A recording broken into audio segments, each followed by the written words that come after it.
যা লাল কার্ড দেখার যোগ্য সে লাল কার্ড দেখতো, যে যোগ্য নয় সে দেখতো না। সে তো দুপক্ষই বলছে। আমরা তো মোহনবাগানের ঐতিহ্যকে বাঁচাতে চাইছি, আমি তো মোহনবাগান নিয়ে বলছি, এই পক্ষ পক্ষ তো বলছি না। কিন্তু আমার মনে হয় না যে ও পক্ষতে যে ভাষা ইউজ করা আছে এ পক্ষতে অমনি কোনো ভাষা ইউজ করা হয়েছে স্টেজের ওপরে।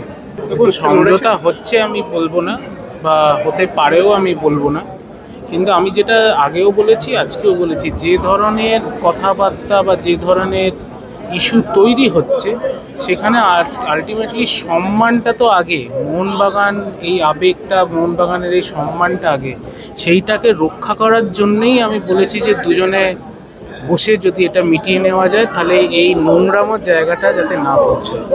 যে সমঝোতা হচ্ছে বা হবে, আমি চাই সেটা, বাট সেটা যে হচ্ছে বা হবে সেটা আমি বলতে পারবো না। আবার সেটা বলেছিল, আমি মানছি, আমি ছিলাম না, আমি প্রচারে এসছি, এটা প্রচার আমি এসছি, মোহনবাগানের জন্য এসছি, এটাতে কোনো ভুল বুঝির ব্যাপার নেই।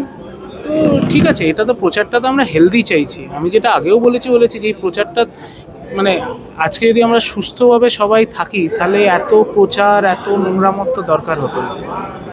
সমঝোতা সম্ভব কি সম্ভব নয় আমি তো বলছি, আমি সেটাই বললাম যে সেটা আমি জানি না, কিন্তু যেভাবে যেদিকে এগোচ্ছে একটা মোহনবাগান ক্লাবের ইলেকশন নিয়ে, যেখানে মোহনবাগানের নামটাকে নিচে নামানোর একটা প্রচেষ্টা চলছে, আমি সেইটার থেকে বলেছিলাম যে সমঝোতা হয়ে গেলে ভালো।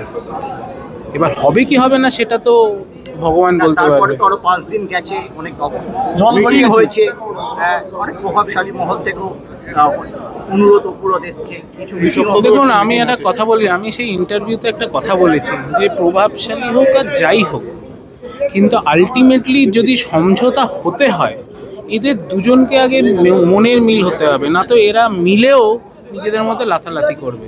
ওই জন্য সে আমি বলি কি যেই বলুক না কেন, আলটিমেটলি এই দুটো ব্যক্তিকে এক হতে হবে। তো সেইটা হওয়ার কতটা সম্ভাবনা আমিও নিজে বুঝতে পারছি না।